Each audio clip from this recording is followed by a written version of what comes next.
Okay, today we shall see how to write an advice or suggestion. It's a 1 mark question, that is a compulsory question that appears in your paper.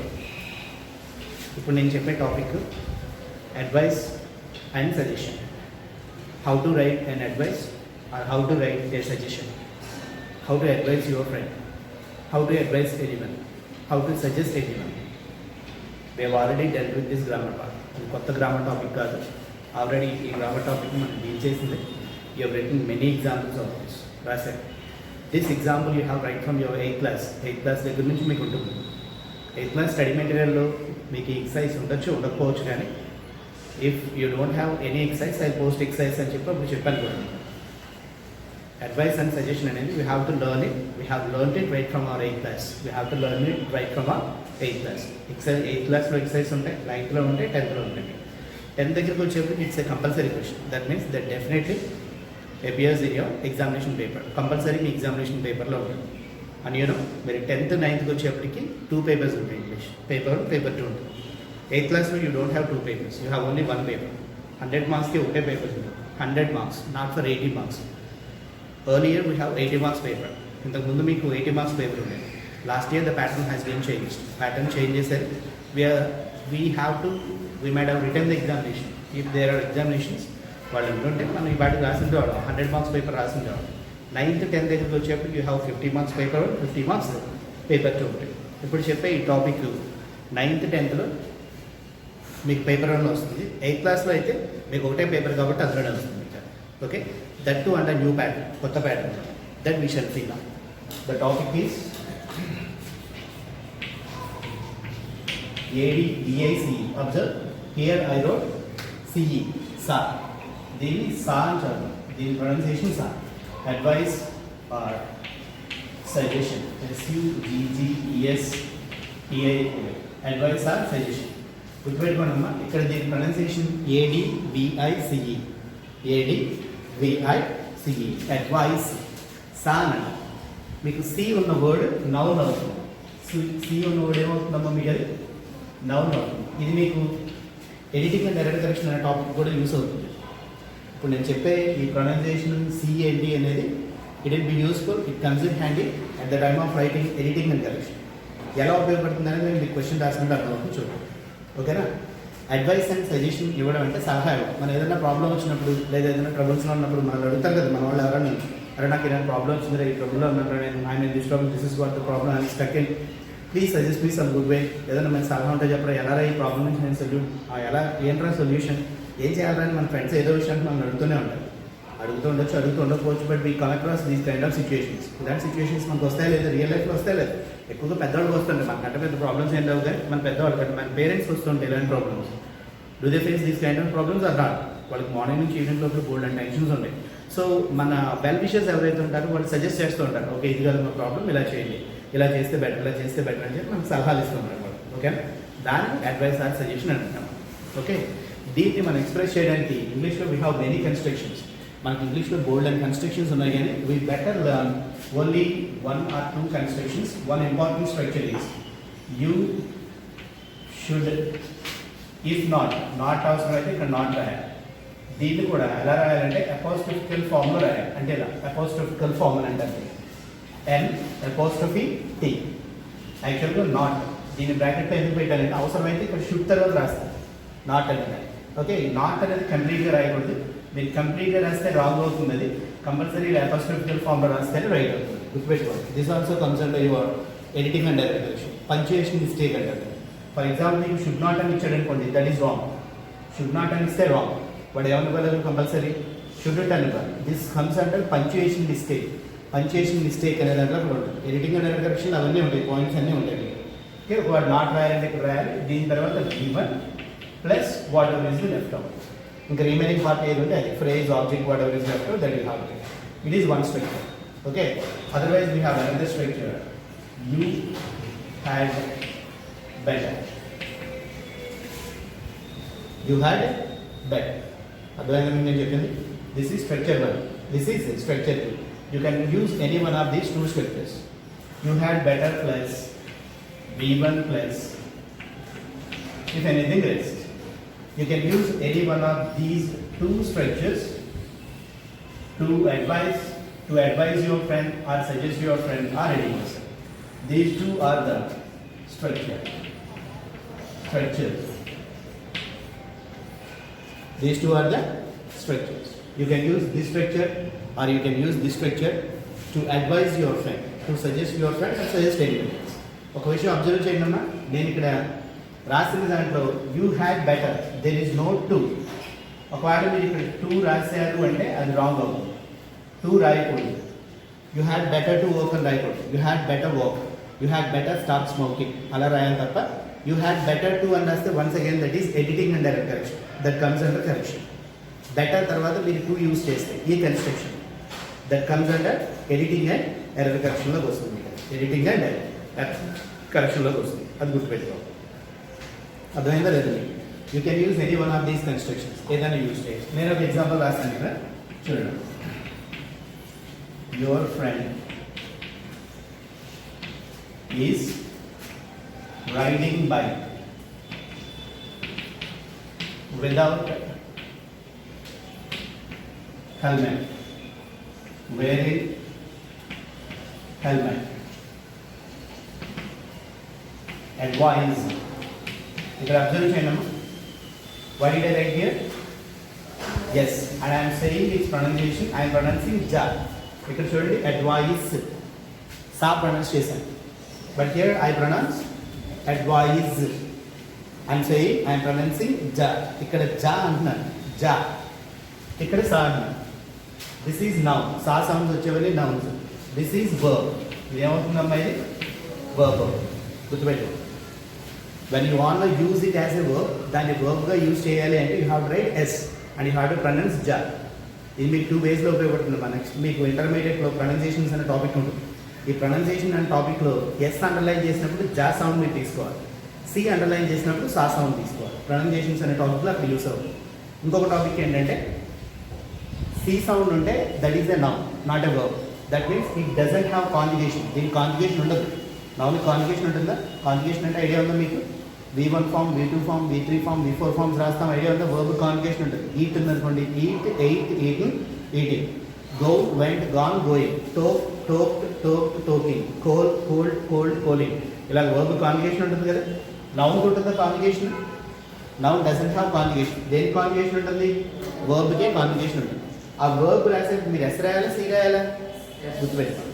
Okay, కానీ ఇక్కడ నేను C రాశాను అనుకోండి, that is not, because this is the place of the verb. ఇది imperative sentence. Advise your friend. Advise your friend to wear helmet. Wear helmet. This is the question. చూడండి, your friend is riding a bike without wearing a helmet. Without wearing a helmet. Helmet లేకుండా వాడు advise, riding చేస్తున్న బైక్ని. Advise your friend లేదా advise him అని వచ్చి మీకు advise ఈ ప్లేస్లో ఏమైనా వచ్చమ్మా? Him. Advise him to wear a helmet while riding. మీకు జనరల్గా మీరు రాయాల్సిన అడ్వైస్ ఏంటనేది మీకు ఈ పార్ట్లో ఉంటుంది. మీకు ఈ పార్ట్ పైన ఉండేది క్వశ్చన్ అవుతుంది. ప్రాబ్లం ఏంటనేది మీకు డిస్కస్ చేస్తారు. అడ్వైస్ పైన మీతో డిస్కస్ చేసేది ఏంటంటే ప్రాబ్లం ఏంటనేది మీతో డిస్కస్ చేస్తారు. What is the problem here? What is the situation here? Situation ఏంటి? Your friend is riding a bike without a helmet. Helmet లేకుండా వాడు రైడింగ్ చేస్తున్నారు. That is the problem. That is the situation. Okay. How can you address that? How can you suggest him? మీరు వాడికి ఏ suggestion ఇవ్వాలనేది మీరు కీన్గా observe చేస్తే answer is also there in the question. మీ క్వశ్చన్లోనే ఆన్సర్ ఉంటుంది. It doesn't mean every question will have answer అండి. ప్రతి దాంట్లో ఆన్సర్ ఉంటుంది అనేది లేదు. అర్థమైందా మీకు? సో ఇందులో మీకు ఆన్సర్ చూడండి. అడ్వైజ్ యువర్ ఫ్రెండ్ లేదా advise him to wear a helmet. ఒక్కొక్కసారి మీరు చాలా మంది రాంగ్ ఏం రాస్తారంటే వేరే హెల్మెట్ అని ఇవ్వకుండా వేర్ ఇట్ అని ఇస్తారు. ఇక్కడ హెల్మెట్ అని ఇవ్వట్లేదు, ఏమనిస్తున్నారు? Advise your friend wear it అని ఇస్తారు. మీరు ఇట్ అని రాయకూడదు. ఆన్సర్ రాసేటప్పుడు గుర్తుపెట్టుకోండి. What does the it refers? ఆ ఇట్ అనేది దేన్ని రిఫర్ చేస్తుందో, what does the it refer, దేన్ని రిఫర్ చేస్తుందో రిఫరెన్స్ రాయాలి. ఇట్ అనేది ఇక్కడ దేన్ని రిఫర్ చేస్తుంది? హెల్మెట్ అయినా అది రాయాలి నేను. అంతేగాని మీరు యూ షుడ్ వేర్ ఇట్ అని రాయకూడదు. మీరు యూ షుడ్ వేర్ ఇట్ అని రాస్తారంటే దట్ ఈస్ రాంగ్. ఓకే, ఇప్పుడు దీనికి ఆన్సర్ ఏంటి? You can use this construction or this construction. Answer చెప్పండి దీనికి. యూ షుడ్ V1 రాయాలి. షుడ్ రాసిన తర్వాత నెగిటివ్ అయితే నాట్ రాస్తుంది కదా, నెగిటివ్ లేదు. V1 రాయాలి. వాడు ఏం చేయాలి? Put on.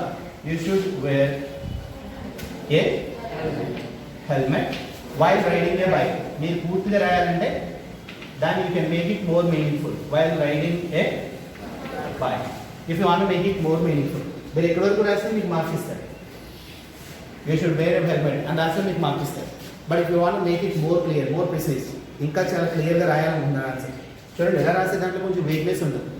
You should wear a helmet అనే దాంట్లో కొంచెం వేగ్నెస్ ఉంటుంది. కానీ ఈ ఆన్సర్ చూడండి, you should wear a helmet while riding a bike. You should wear a helmet while riding a bike. It's a complete answer. Complete answer అవుతుంది. అంటే దీంట్లో వేగ్నెస్ ఉంది. మీరు ఎలా రాసిన మార్క్ ఇస్తాడు, ఎలా రాసిన మార్క్ ఇస్తాడు ఇవ్వడం లేదు.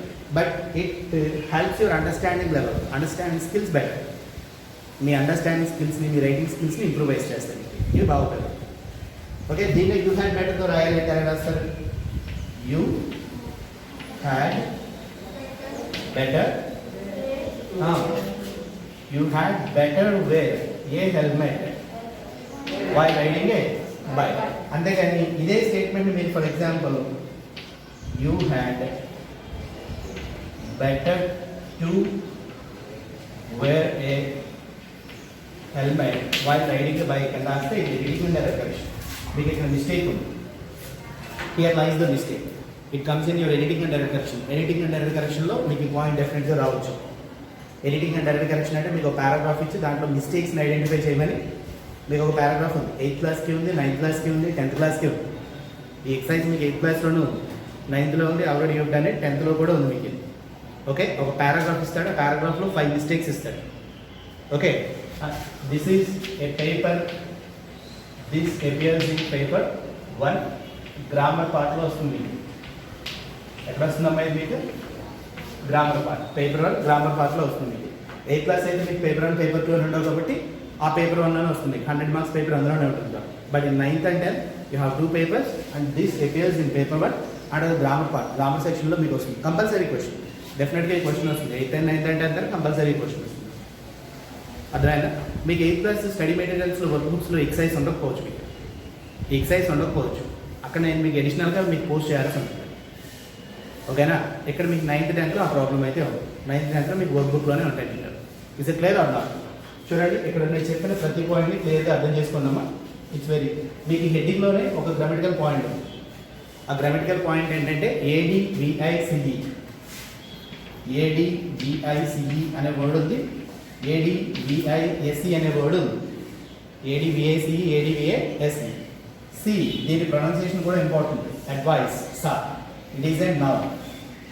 ఎస్, ఇట్స్ ప్రొనౌన్సియేషన్ యా, ఇట్ ఈస్ ఎ వర్బ్. మీకు ఈ రెండింటిలో దాని ప్లేస్లో ఏది, దీని ప్లేస్లో ఏది ఇస్తే రాంగ్ అయినా కాదు. ఫర్ ఎగ్జాంపుల్ ఇక్కడ అడ్వైస్లో సి ఇచ్చాను అనుకోండి, రైట్ ఆర్ రాంగ్? అది wrong, because it is used as a verb here. ఇక్కడ వర్బ్లో యూజ్ చేసాం. అంటే conjugation advise, advised, advised, advising. ఎస్కి ఉంటుంది, సికి ఉండదు, నౌన్కి ఉండదు కాంజుగేషన్. ఓకే, నౌన్ ప్లేస్లో వర్బ్లా, వర్బ్ ప్లేస్లో నౌన్లా యూజ్ చేయొచ్చు. ఇది ఒక ఎడిటింగ్ అండ్ ఎర్రర్ కరెక్షన్. ఇది ఒక పాయింట్లో ఉపయోగపడచ్చు. మీకు అర్థమవుతుందా? Okay, second, you had better రాసినప్పుడు కంపల్సరీ ఏం రాయకూడదు? To write. You had better and then you have write V1. అర్థమైందా మీకు? You can use any one of these 2 constructions to write and advice or a suggestion. Am I clear? Is this topic clear? అర్థమైందా లేదా? Clear. నేను explain చేసిన example చాలా ఈజీగా ఉంటుంది. మీకు అర్థం అవడం కోసం ఈజీ ఎగ్జాంపుల్ రాయకూడదు మీకు చెప్తాను. మీ స్టడీ మెటీరియల్లో ఉన్నవి లేదా నేను పోస్ట్ చేసే ఎక్సర్సైజ్లో ఉన్నవి. మీ స్టడీ మెటీరియల్లో లేదనుకోండి, నేను పోస్ట్ చేస్తాను ఎక్సర్సైజ్ మీకు. ఆ పోస్ట్ చేసిన ఎక్సర్సైజ్లో ఉన్న టాపిక్స్ ఎంత ఈజీగా అయితే ఉంటుంది. మీరు క్వశ్చన్ ఎక్కువసార్లు every time I tell you, I keep on telling you only one thing. We're not able to, even I myself I'm not able to understand any statement just on one reading. నేను ఒక్కసారి చదివి answer రాసిన దాంట్లో ఎక్కువసార్లు mistakes రాస్తాను. నేనే రాస్తాను mistakes. నేను మీకు ఇంతకుముందు కూడా చెప్పాను ఎగ్జాంపుల్. మీ ఎగ్జామ్ రాసిన తర్వాత నేను కీ షీట్ తయారు చేస్తుంటాను. చాలా ఫాస్ట్గా తయారు చేసుకుంటాను నేను. జస్ట్ అలా చూసి ఇలా ఆన్సర్, అలా చూసి ఇలా ఆన్సర్ రాయండి. ఇందులో మిస్టేక్స్ ఉంటాయి. మనం ఒకసారి చూసి రాసింది ఎవరైనా మీరైనా నేనైనా ఎవరైనా మిస్టేక్స్ చేస్తాను. నేను మిస్టేక్స్ చేసినా పర్వాలేదు, నేను దాన్ని మళ్ళీ కరెక్ట్ చేసుకుంటే నాకు మార్క్స్ ఏం పోవు. But once you write your answer on the examination paper and hand it over to them, everything is over. ఇంకంతా మనం చేయదాన్ని వెళ్ళిపోయినట్టే. మీ విషయంలో చాలా ప్రమాదం. So keep that instruction in your brain. విన్నావా? సరిగ్గా విన్నాను. Keep it in your brain very careful before you write the answer. నేను ఆన్సర్ రాస్తున్నాననే ముందు బీ కాన్షియస్, చాలా జాగ్రత్తగా క్వశ్చన్ని ఎక్కువసార్లు చదవండి. నేను ఎప్పటి నుంచో మీకు చెప్తున్న ఇదే విషయం. మీకు ఇప్పుడు వర్క్ బుక్ ఆన్సర్స్ రాయాలనుకోండి, ఇమీడియట్లీ చూసి ఆన్సర్ రాస్తారా? రాయొద్దు. Take your time. Keep your pen and pencil away from you. మీకు దూరంగా పెట్టండి పెన్ని పెన్సిల్ని. ఒక 10 నిమిషాలు మీరు రాయాల్సిన క్వశ్చన్స్ అన్ని చదువుకోండి, ఎక్కువసార్లు చదవండి. Every time I use to tell the same thing. ప్రతిసారి చెప్తాను, ఇదే చెప్తూ ఉంటాను, ఎక్కువసార్లు చదవండి. చదివిన దాన్ని అర్థం చేసుకోండి. అర్థం చేసుకున్న తర్వాత ఆన్సర్ని ఫార్ములేట్ చేసుకోండి. Okay, this question answer is this one, next go to another question, formulate answer likewise. అన్నీ అయిపోయిన తర్వాత okay this is the final answer అని మీ brain it takes a bit of time. Give it ample of time. దానికి కావాల్సిన time ఇవ్వండి. That lets you understand it. Let it analyze your question.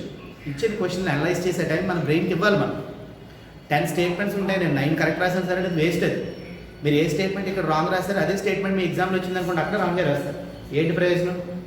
కింద రాస్తారేంటి? నేను నా స్టడీ మెటీరియల్ నేను 9 statements correct రాస్తాను, ఇది ఒకటే రాంగ్ రాస్తాను, ప్లీజ్ నా పార్టీ ఉన్న రాస్తారేంటి? అక్కడ అలా రాస్తాము నోట్లో విని. మనం రాసి మనం 10 స్టేట్మెంట్స్ అటెంప్ట్ చేస్తే 10 out of 10 రావాలి. నాకు 9 వచ్చినాయి అంటే it's not your credit, it's not your privilege. దానివల్ల యూజ్ లేదు. మీరు 10 అటెంప్ట్ చేస్తారు 10 రావాలి, 3 అటెంప్ట్ చేస్తారు 3 రావాలి, 100 అటెంప్ట్ చేస్తారు 100 రావాలి. Okay, take your own time. అర్థం చేసుకుని క్వశ్చన్ స్టేట్మెంట్ రాయండి. నేను పోస్ట్ చేసే ఎక్సర్సైజ్ అని మీరు రాసే ఎక్సర్సైజ్ అని రాయండి. ఓకేనా? ఈ డీటెయిల్ని, ఈ కంటెంట్ని మీరు మీ గ్రామర్ నోట్బుక్లో చాలా నీట్గా క్లియర్గా రాసుకుంటారు. Okay, throughout there you have to use the same reference to write it. Got it? నేను రాసిన ప్రతి కంటెంట్ ఇక్కడ ఉండాలి. ఇక్కడ ఏం రాస్తాను? యాస్టీస్ కంటెంట్ అది నౌన్ ఫామ్, వర్బ్ ఫామ్. ఈ కంటెంట్ గుర్తుంటుంది కదా, ఎడిటింగ్ అండ్ డైరెక్ట్ కరెక్షన్ ఇది కూడా గుర్తుంటుంది కదా. Take a notebook and right it.